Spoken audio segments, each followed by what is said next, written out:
So what do we know about sales? First,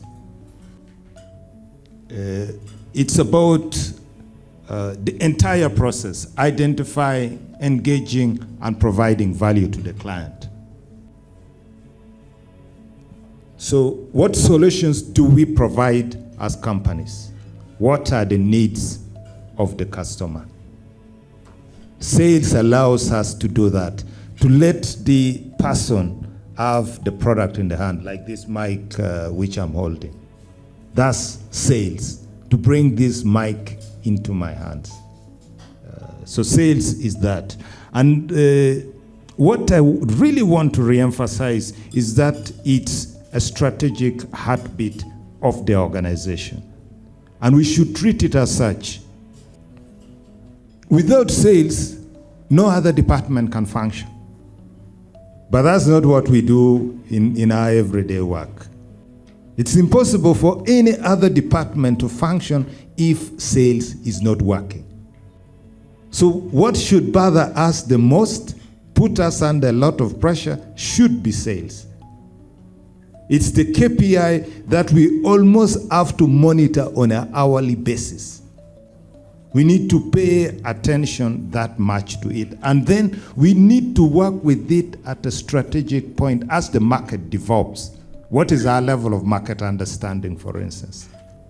Where will our sales be coming from over the course of the coming year? Understanding our sales, which are our peak month. What causes those peaks to occur during the course of the year?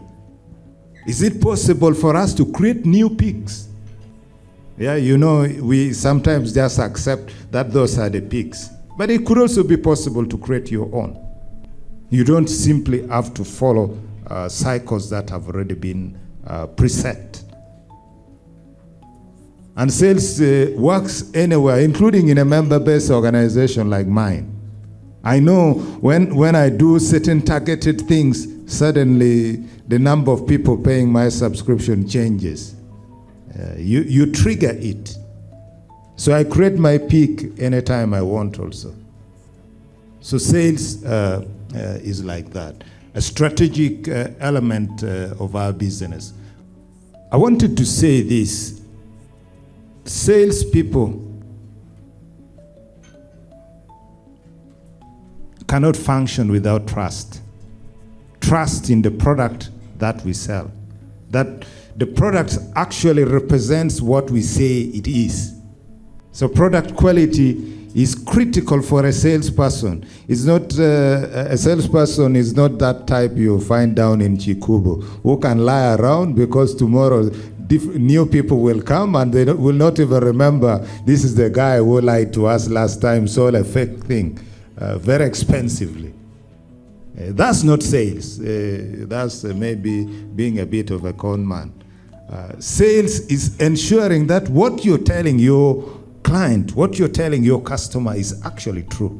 You sell products for what they are and the real value, not what you think is believable. So you just change your narrative. So sales is not about changing the narrative to appear attractive, because trust lies at the heart of it. Without trust, there is no sales.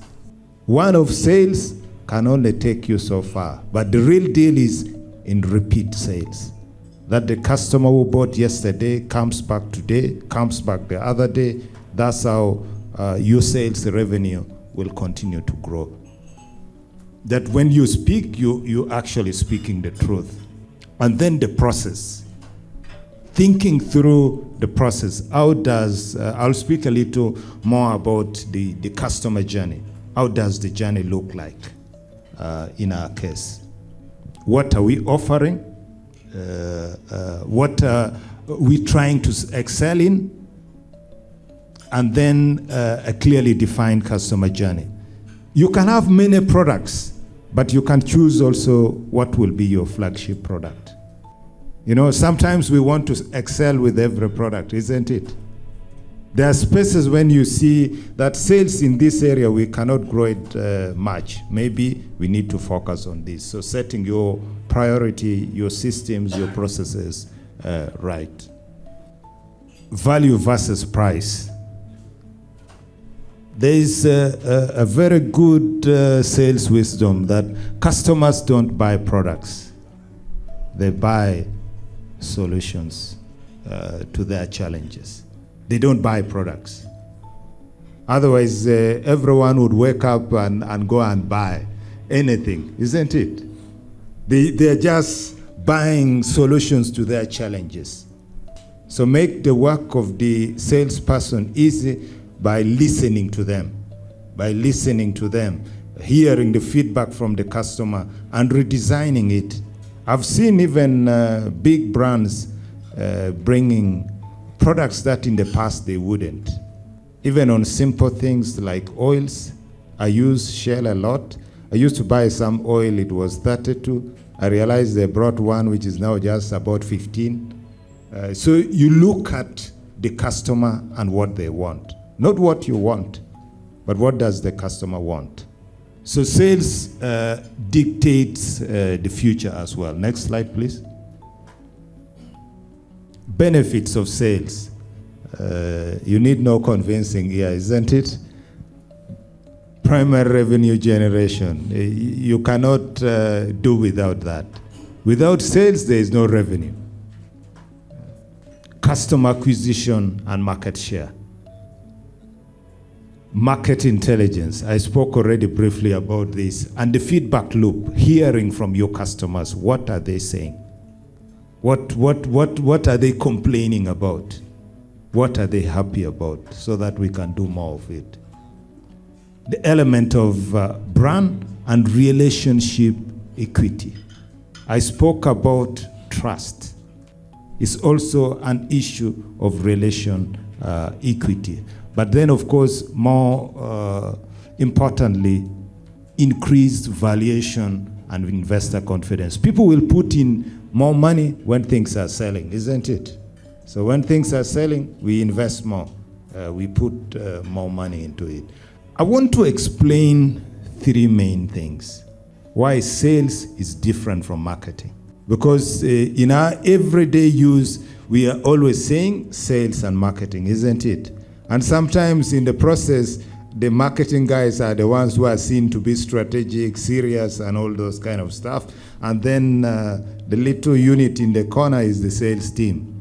Marketing, more broadly, putting it in very plain language, is about making your product wanted. That's what marketing is about, creating the want. But sales is about turning that wanting into an actual interest, that somebody can actually take your product. Marketing starts the journey, sales finishes it.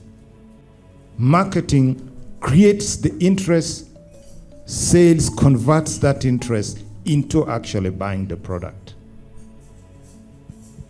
In terms of scope, sales, marketing is then more broad, because you're trying to generate as much interest as possibly you can from a wide variety of audience. So that's why a lot of marketing work is around branding. So you do a lot of brand awareness, but you cannot begin to put your sales target on brand awareness, isn't it? That would be a huge mess if you try to do that. So you're just creating awareness about the products, about the services that you're offering. You're also trying to generate as much interest as you possibly can. But with sales, you take that a step further. You try now to move to the individual groups, even the individuals, and try and have them buy the product or to close the deal. The second difference I want to mention to us, with marketing, you building long term.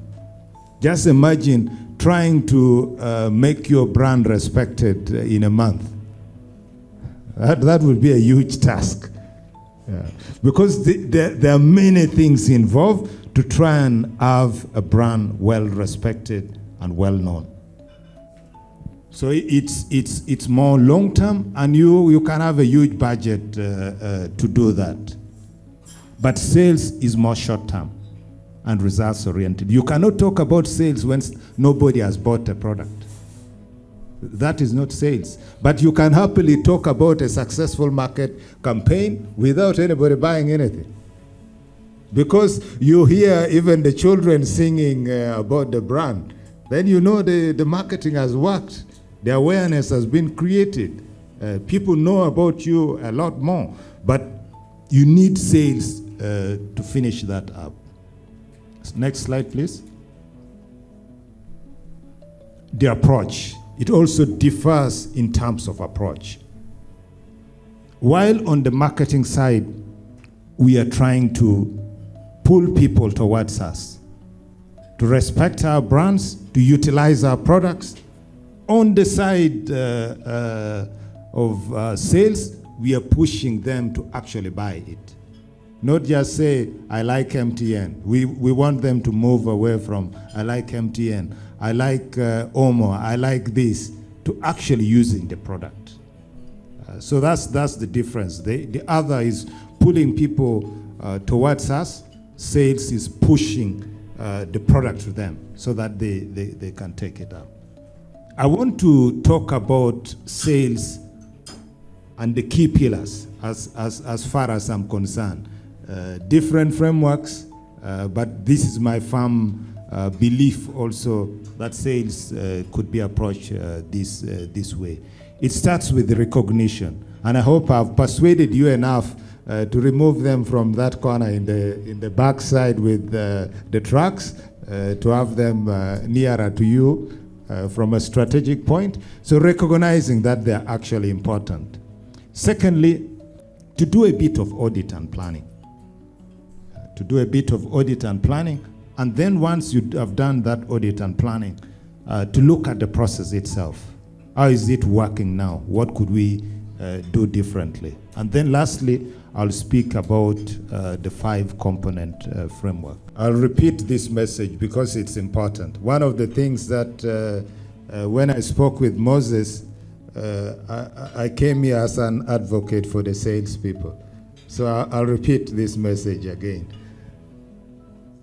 Our P&L, our profit and loss. Our profit and loss is largely dependent on sales. In fact, it's likely the sole revenue generator. If somebody else is generating revenue, they're doing sales work. This is what is happening. And then, of course, what does it mean?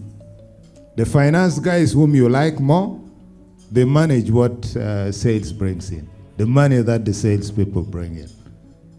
The HR whom you like and you say that they're doing key performance indicators and stuff like that, they hire based on the budget that depends on sales. The operation delivers what the sales guys promises. So that's how important sales is. The other guys, they look more fancy, but they can't do without sales. So you better look at sales that way, that it's important to your bottom line. So as a CEO, my question to you, is your sales head a manager or a strategic partner? But if you don't see them as part of your right-hand men or women, there is a problem. There is a problem. If each time you have a crisis meeting to do, you don't even remember to invite the salespeople, there is a problem. Hopefully, I've convinced you to take the sales guys more seriously. Next slide, please. The auditing part. This is the simple exercise that I know you must have already completed by now. Just looking at product performance.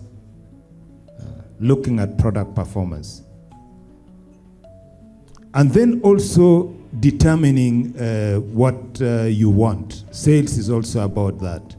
Are you keen on volumes?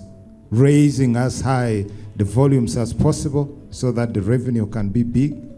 Are you keen so much on margins so that you're not focusing on the number of items sold, but you're focusing on the return. So your margins, what you're gaining out of it. But also looking at it the other way, which products are being consumed more in the market, or the demand for it is growing. And then, of course, what we call the revenue geography. Is it accidental? Is it a product of our deliberate effort? Can we guarantee? Is it possible to ensure repeat sales? And this is quite often the case because of the way we rank departments and place them in our systems, and the perception that people have. There sometimes can be friction. Are you keen on those friction? Are you seeing where the issues are coming from? Are they coming just from the people? Are they coming from the process? Are they coming from the product? Where are the issues coming from? And then lastly, what no longer works? This is the difficult question we always have, because we are so attached with the things we have been doing, even when it makes no sense, unfortunately. Moving away is not easy from things we have been doing, even when they are not working. Usually I speak about Eric. There's a business model I use a lot. But today, I've decided to emphasize just one of them, elimination. But maybe those who have not heard me speak in the past, I'll repeat it for you. So I have a very simple business model. It's called Eric.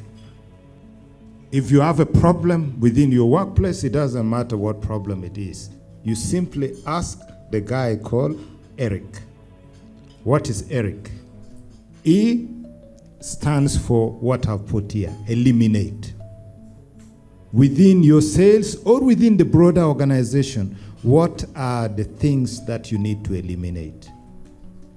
In order to get to understand the things to eliminate, you can do a simple exercise with your staff members, including the ones at the gate. What are the things that they see and it doesn't make sense to them? They wonder, why are we doing this?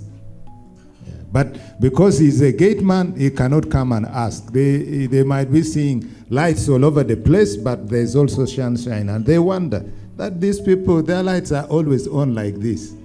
They're even wondering what you're doing. But because there is no opportunity, they never ask you why. The R is reduce. There are things that you might be doing, but they're not that important actually.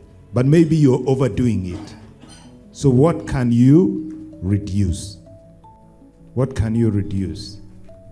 Maybe the number of big trucks going, because quite often they are going half full or even almost empty, to use smaller trucks. But because we own it, we think it's cost effective. But maybe it's not. Even a tuk-tuk would have worked, but we are putting an old truck to deliver a very small item. So it could be that we just reduce the use of the big truck, for instance. The I increase. There are products that are doing well in the market, but quite often when customers go to buy them, they are nowhere to be seen. Because from the production level, they have not been prioritized. Maybe there are products you need to increase the production. And then the C, create. Your salespeople are going out and people are asking them. In fact, it's the question they ask them all the time. Why don't you people also do this? We have seen your competitor doing it. They keep asking. They keep asking. Every time the salespeople are out, they keep asking. So create. So next time you have a problem, not just in sales, ask Eric. And how do you ask Eric? A simple exercise with your team. You just ask them to write. And then as a management team, you screen it. You see which ones you could consider, which ones you could leave out. In terms of rethinking your process, There are basically four main things that I want to re-emphasize. These things, you already know them. How can you improve your customer journey? How can you make your customer journey a lot better? Because you're dealing with a group of clients who are no longer as ignorant as they used to be in the past. You are now dealing with a group of clients who is even trying to put your product in AI and asking questions about it. So you're no longer dealing with a client when you tell them this is this measure, this type, this is how it works, is enough. They will take a picture and put in AI. And then they will understand that what you're saying is actually not true. So you're not dealing with an ignorant customer anymore. So how do you work with that buyer? Secondly, the internal analysis part. The approval processes. When somebody makes an order, how long does it take for them to actually get this? Before they call another potential service provider or for another product elsewhere. Take time to reflect on that. The external benchmarking. I spoke about this a little earlier. The AI-driven prospecting. You should seriously be considering how to utilize AI in your business work as well. So that means maybe planning to build your own systems rather than just utilizing open source. And then, of course, I spoke about this, moving away from transactional selling, that your team are not overselling, they're not saying the wrong things because they want to meet their sales target. That they're actually saying the right things to the customer, and then as opposed to it being just a one-off transaction, it's actually a relationship building process. This is what I mean by consultative partnership. That we build a relationship with this customer, that this customer is happy to refer us, what we usually call the NPC. The Net Promoter Score. NPS, sorry. The Net Promoter Score. The likelihood that a customer, an existing customer, will refer our product to another person. Do you try to check that? Do you, whenever possible, run a Net Promoter Score? You just do a simple survey among those who are taking up your products. How likely are they to refer you? Do you take time to ask that? It's not a big question to ask. A few questions, maybe only 3 questions, whether they're happy with your product, how likely are they to recommend your product to another person, are they okay to give you the contact of that other potential client? A simple thing like that. 3 questions, not a survey of 20 questions or whatever. So it's important. That's why the consultative partnership is the best approach. That you can actually rely on your existing customers to bring in more customers. I've spoken already about this a lot. The product understanding. Not just the sales team, but everyone who works in the company. This is when you elevate sales, then everybody sees sales as important. Then product understanding cuts across the board. When a customer has approached, you don't say, let me first call for you a salesperson. But you're here, you should know your product. You're part of the company. So if you elevate sales to a strategic level, that means you have sessions within which your own team, your own staff get to understand the product and how it works. Just imagine how frustrating it is, somebody asking about your product, but the person is saying, let me first talk to salespeople.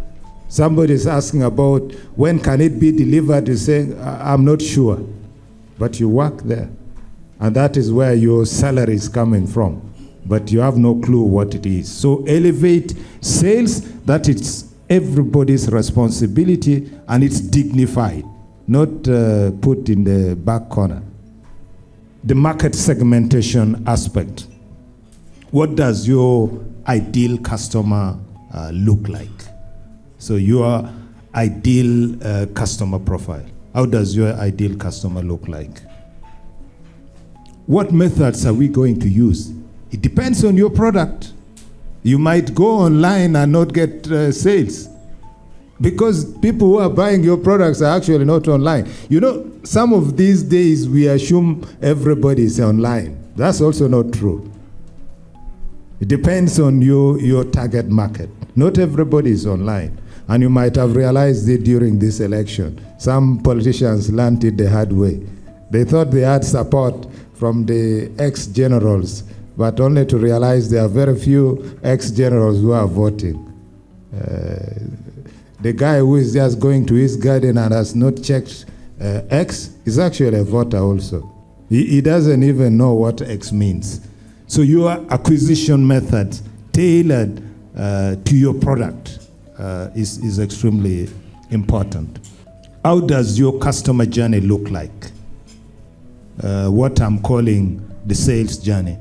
From that stranger, like the way you came in, some of you didn't know me, I was that stranger, to a lead, and then to closing out the deal, to them actually buying your product. And then, of course, lastly again, because your CEOs and senior managers here, your commitment to protect this internal process from interference. That they call for a particular car, they want to go to the field, they say, no, the HR is still using it. You know, that kind of thing. Yeah, they don't have the car to move. Yeah. So those internal conflicts is your responsibility. Now, the CEO, 3 main things I want to remind you about, because I know you already know these things and you do them. First is the communicator in chief. You're the one who is setting the sales target. You're the one who is stretching those goals. So clarity in terms of what are we doing, what are our targets going to be like. And then, of course, you're also the liaison. You're also the one who is the bridge between the sales team. If they need resources to facilitate their work, you're the one doing that on their behalf. Setting the targets, but also ensuring that the process is well facilitated, that its importance is recognized. And then lastly, which I like to say, is that every change causes discomfort. Remember where I started with VOCA. Get used to uncertainty. Get used to things not being the way you expected it. Normalize that. Don't complain about it. Get used to discomfort. Get used to people who will come to you and complain, who will say all manner of things. Keep the focus.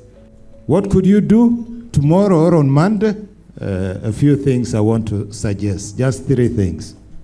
If you haven't already done it, a simple sales audit, having a reflection meeting with the team, doing a simple net promoter score with a small sample of your clients.